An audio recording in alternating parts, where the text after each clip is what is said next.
The Assembly will hear an address by His Excellency Hamad Abdi Barre, Prime Minister of the Federal Republic of Somalia.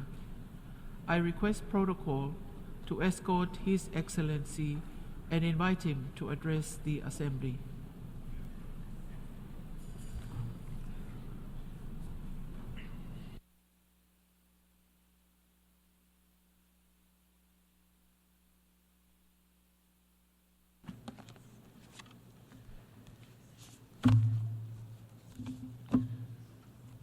Bismillahirrahmanirrahim.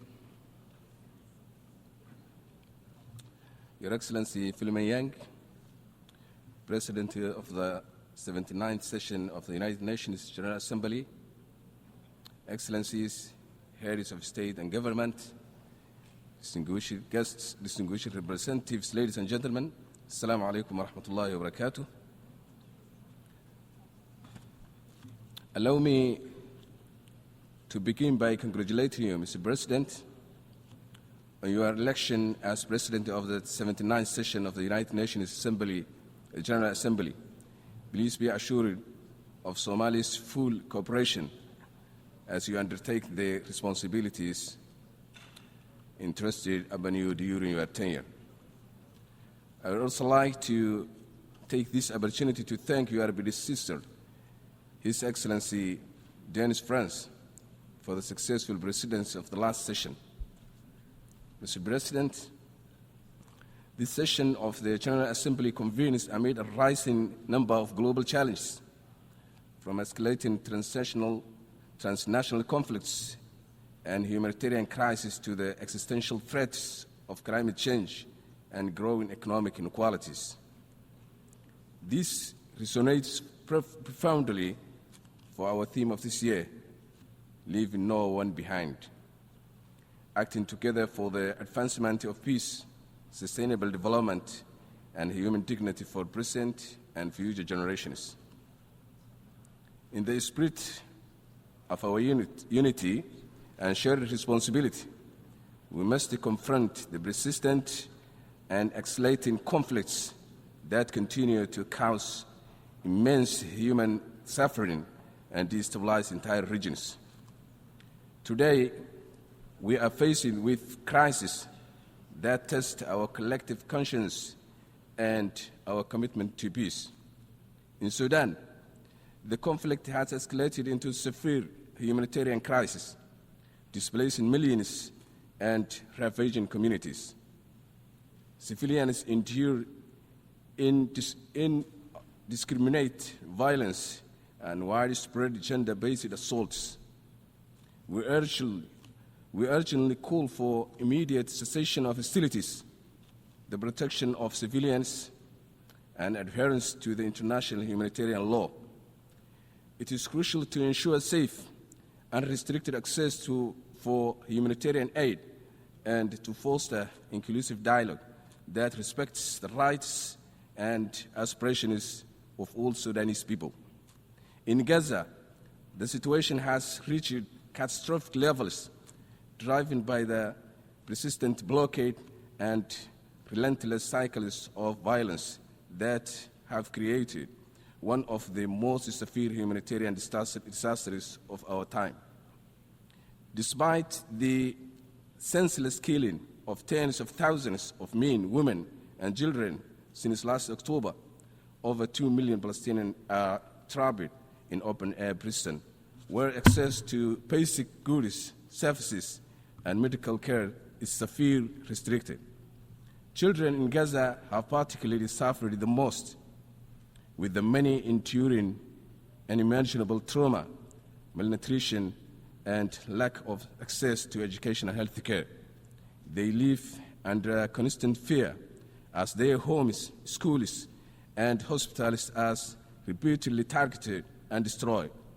The ongoing conflict has not only destroyed the physical infrastructure of Gaza, but also crushed the hopes of entire generation.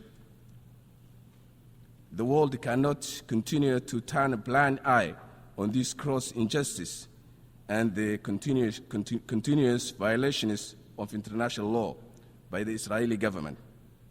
We call on the international community to take immediate and decisive action to reinforce an unconditional ceasefire, to lift the inhuman blockade, and to recommit to a political process that ensures a just and lasting peace based on the two-state solution, thereby restoring the rights, dignity, and future for Palestinian people.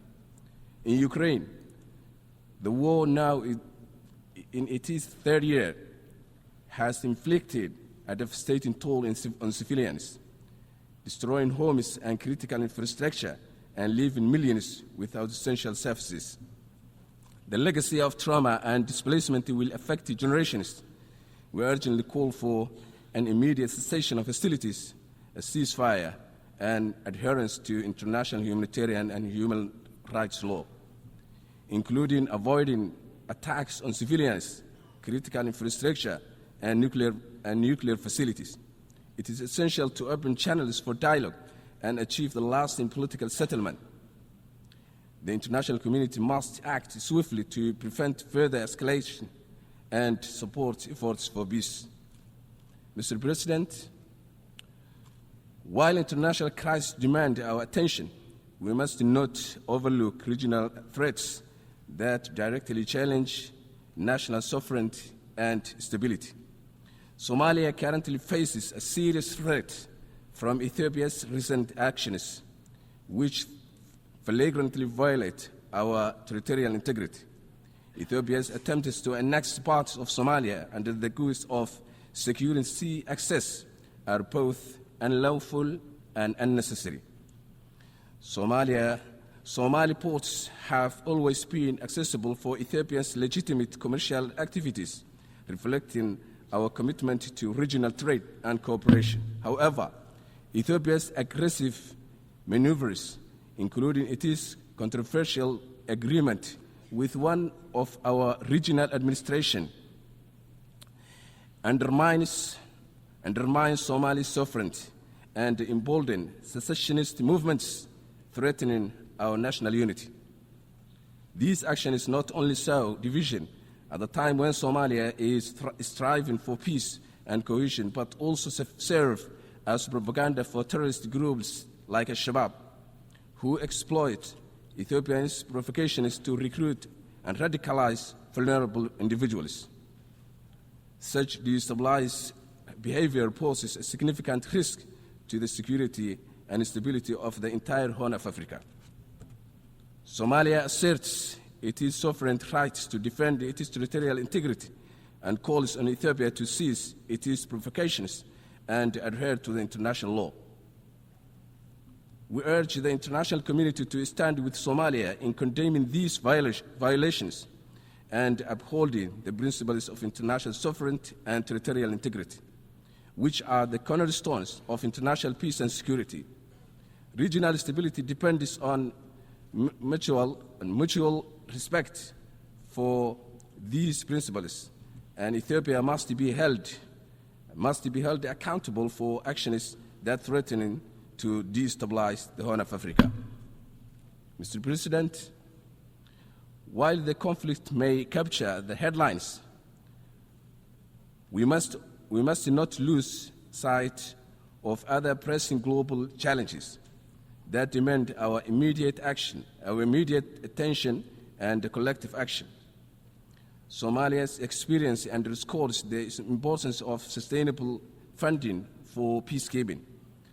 For over 15 years, we have hosted key African Union missions like AMISOM and ATMIS, which have been critical in countering Al-Shabaab and supporting state building.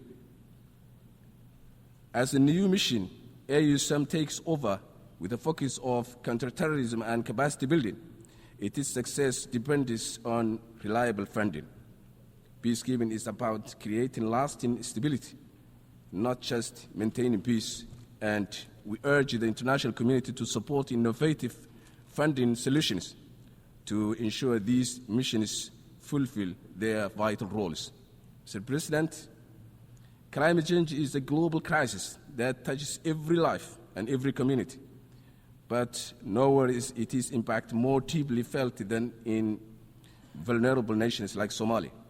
We endure relentless droughts, devastating floods, and rising temperatures that tear apart our communities and threatening our very survival.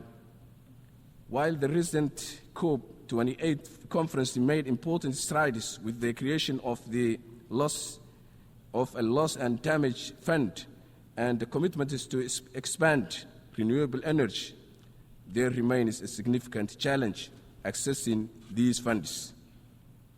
For many developing countries, the reality is that complex bureaucracy, rigid criteria, and lack of necessary resources often stand in the way they receive the help they so desperately need.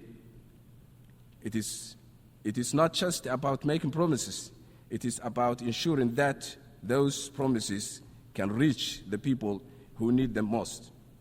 We call on the global community to simplify access to these crucial funds so that countries like Somalia can build resilience, protect our people, and secure the future where everyone has the chance to thrive. Mr. President, reform in the United Nations Security Council is essential to ensure it reflects today's geopolitical realities. The current structure no longer adequately represents the voices and concerns of world nations, particularly those in Africa, Asia, and Latin America. We support the Zilwini Consensus, which calls for a more representative and inclusive council. This reform is necessary to enhance the UN's credibility and effectiveness in addressing the full spectrum of global challenges, from peace and security to development and human rights. Reforming international financial institutions is also crucial to building a fairer global economy that promotes inclusive growth and sustainable development. The existing international financial system is heavily skewed in favor of a view, perpetuating inequalities and restricting the ability of developing nations to thrive.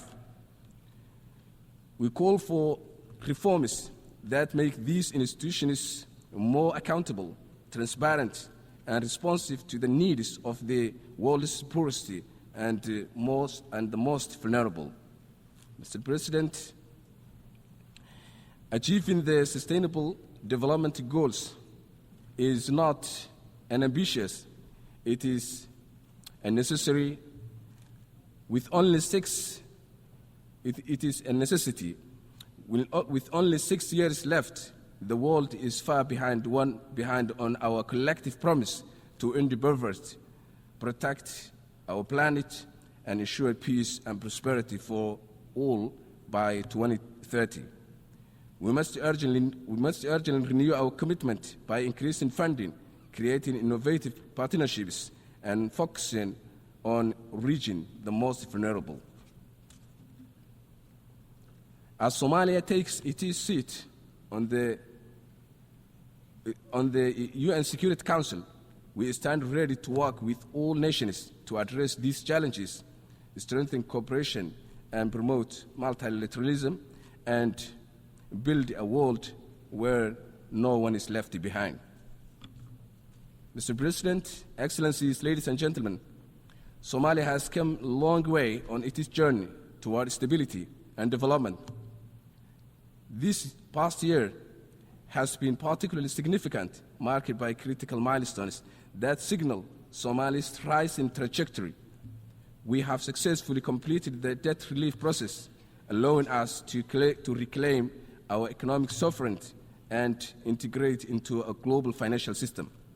Additionally, Somalia's accession to the East African Community marks a new era of regional integration, trade, and cooperation. We have also made a historic stride in lifting a long-standing arms embargo, a step that will further enable us to safeguard our sovereignty and security. Security is fundamental to development. and Somalia has prioritized to prioritize the fight against terrorism with remarkable success. In the past 2 years, our national security forces have reclaimed more than 2/3 of the territory that was once under the control of Al-Shabaab terrorist group, significantly diminishing their operational capability. Mr. President, with marked progress in governance, democratization, and political stability, Somalia stands on the brink of significant economic growth, with vast untapped resources and strategic location along major maritime trade routes. Our arable land offers great potential for agricultural protection, and our livestock sector is already among the strongest globally. We also have one of Africa's highest potentials for renewable energy, particularly on onshore wind power. And our extensive coastline provides rich opportunity for sustainable fishing and other sectors of blue economy.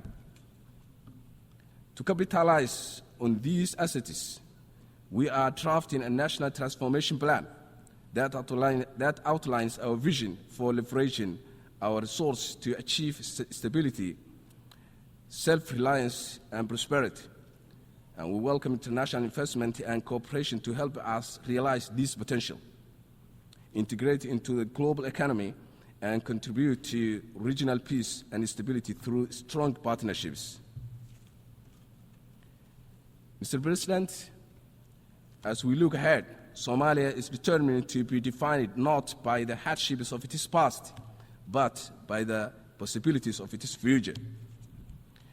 Let us act now to build a future where every nation, every community, and every person can thrive in dignity and peace.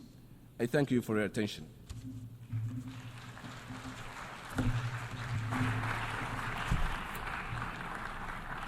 On behalf of the Assembly, I wish to thank the Prime Minister of the Federal Republic of Somalia.